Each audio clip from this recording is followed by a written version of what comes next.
In the last video, we looked at a man standing on the ground or on the floor or some surface, and we developed a free body diagram of him using gravity and the normal force, which is the force of support from the ground or the floor in that case.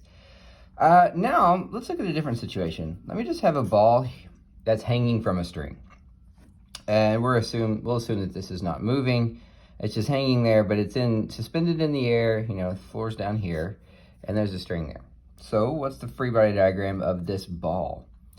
Well, as we saw, I'm going to represent the ball with just a dot. And I'm going to label that as an M because the ball has mass, and it turns out that mass is really important when we're talking about forces.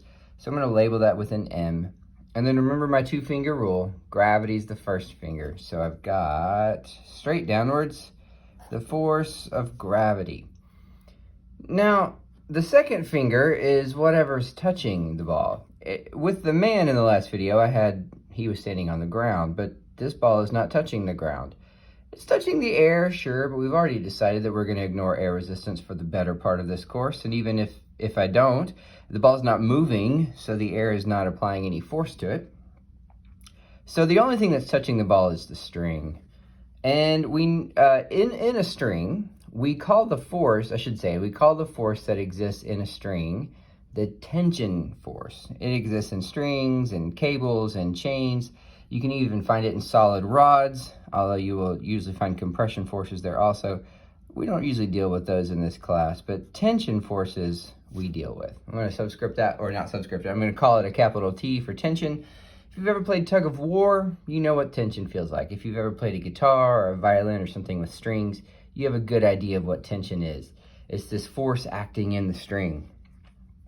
So I have the force of gravity acting downward and the tension acting upwards.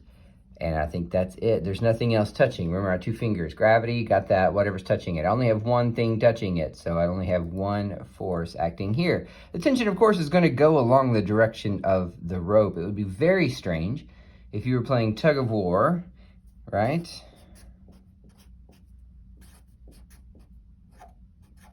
Here's you playing tug of war. Here's your rope.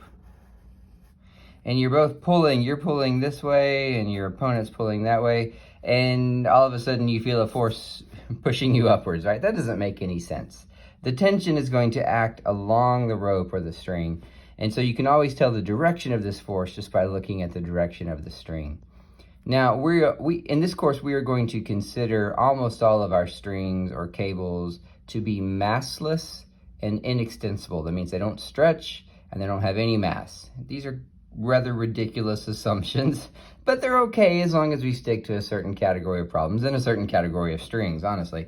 So as long as we do that, we're going to be fine. But at least for the purposes of this course, we're going to consider all of these things to be inextensible and massless. All right, so that's the free body diagram of this. Let's do another one. Let's have a ball still hanging in midair, but this time I'm going to connect it to 2 strings.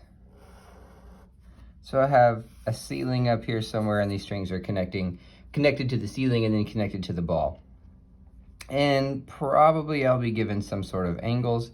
I'm just going to pick out 2 of them. Which angles you're given really depends on who writes the problem and what they're trying to test you over. I shouldn't call that theta, I already called that theta. Let's call this angle phi. So I've defined the angle theta for this string and the angle phi for this string. Notice I've defined this one with respect to the vertical, this one with respect to the horizontal. There's nothing magic about that. I'm basically doing it for the purposes of illustration. You will find angles in problems like this defined with respect to all sorts of things. I'm just giving you an idea of what's going on here. All right, so free body diagram of this. That's the ball, signified with an M. Got gravity, right? Whatever's touching it is next. Well, what are touching it are 2 strings.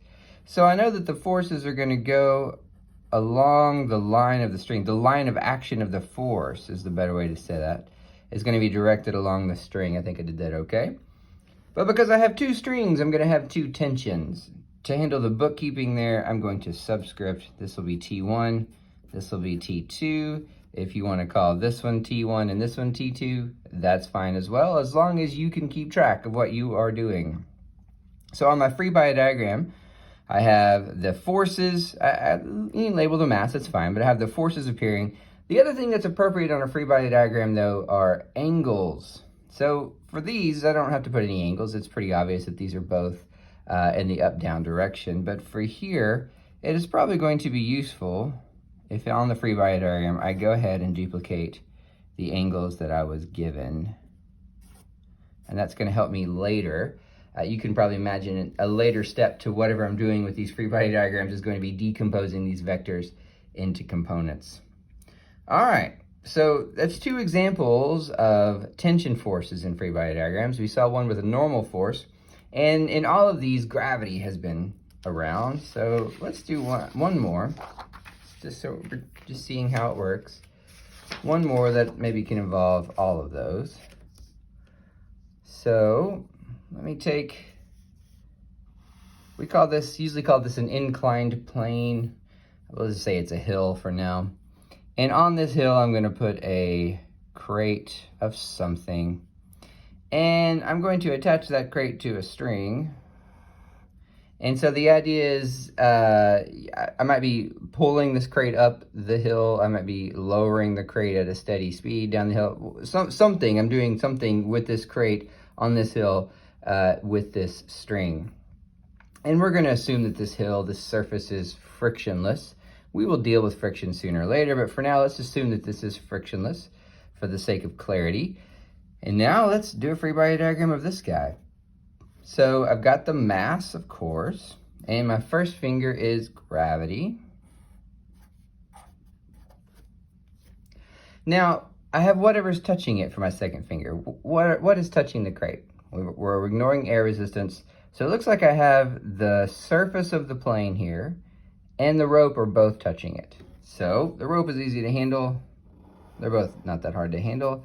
I just draw an arrow in the direction of the rope and I call this the tension. If I have an angle over here, of course, I'll duplicate that here. We will deal with the geometry of inclined plane problems soon enough, but for now we're just talking about how to do free body diagrams, so I'm not going to worry about it. But I also have the support force from the surface. Now, I said support force on purpose because remember, the support force from a surface is always normal to the surface. That's why sometimes we call it a normal force, which I probably will do here. But normal to this just means perpendicular, right? So that will be some sort of direction like that given by my pen where I'm trying to form a right angle here. If I do that, that's going to look something like this. And I'll call that the normal force. You can call it support force if you want to. I like this example because very often we do so many free body diagrams where the normal force is along the same line of action as gravity. But in this case, it's not. The normal force is normal to some surface. In this case, the surface is inclined with respect to gravity, so the normal force will not be along the same line of action as the gravitational force. And again, of course, if I had angles here, I would duplicate them over here so that I can resolve these easily when it's time to do that. But that is free body diagrams in a nutshell. There's one more thing I want to talk about before we leave. I'm not going to be able to give you reasons for this just yet. In a few days, when we talk about Newton's second law, we will investigate this a little bit more, and I'm going to give you reasons. But for now, I'm going to show you a shortcut for the force of gravity here. I've been writing this on my free body diagrams, F sub G. As it turns out, as long as, I'm going to write this down, if I'm at or near the surface of the earth,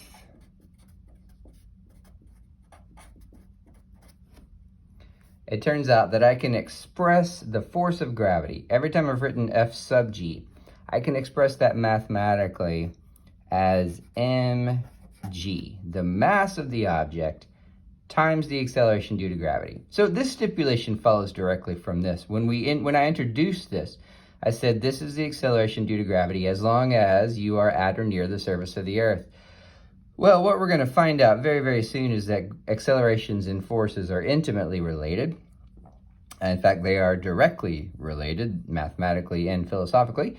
So in this case, that restriction on using the acceleration due to gravity at or near the Earth's surface is going to follow through to the force of gravity, which I can write in most cases as the mass of the object, m, times the acceleration due to gravity, g. Of course, this is a magnitude. If this is negative, according to your coordinate system, you'd put a negative sign there.